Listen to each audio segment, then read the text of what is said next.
What's good, chat? In today's video, we'll be looking at the best origin to progress fast in Deepwoken. We got Voidwalkers, get your bounties, prog, PvP. You got Lone Warrior, your mini Shirisia buff for you to get 7 levels. Quick. Central Authority, the newest one, bro. I was talking about that. And we also got Deepbound, where you start in the depths with the best XP in the game. And I will be talking about which one of these is the best and is the method. Alright, so we'll be going in depth about Voidwalker. So first off with the pros and cons. Some pros is you get very easy master armor as you get money and materials from the people you kill. You get instant transmission across the map, which is helpful late game for ganks and allows you to min-max very easy. In the cons list, you can get jumped by a lot of people because people do dislike Voidwalkers, and it does take decently long to progress, 1 to 2 hours, which is very slow. Alright, next up we got Lone Warrior.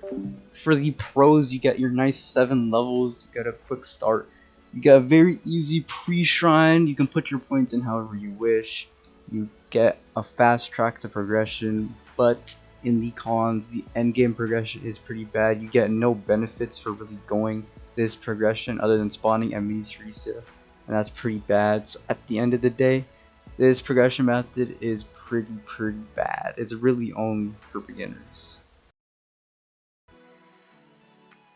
Next up is the Central Authority with the pros and cons. Starting off with the pros, you start off at Fort Merit. You get jobs, you progress. It is very fast. One of the best places for XP. You also have this really cool feature where you can squad up with other Central Authority people. Although there are some big cons, you do not get your guild. You get kicked out your guild. You are a base member in Central Authority, as you can see at the top of my screen, right corner. And that's about it for the Central Authority. I would say it's a decent prog method, but the next one is by far the best. Alright, now we'll be going over Deepbound, the pros and cons. Pros starting with, this is by far the best progression method. This is the one that gets to those 30-minute builds. Quick. You pop Valve Thorns, Providence Thorns, you're done in 30 minutes. It is very fast. And you also get Banker in the depths. You can teleport to depths whenever you like. Now for the cons, you do have a very hard trial to escape. You go down to the depths after 1 death, and you do get depths ganked a lot while progging, which could slow it down, but by far it is the best progression method. Yo guys, that's gonna be it, closing out the Matthew Mountain Deepwoken video. For more God Seeker texts, like and subscribe.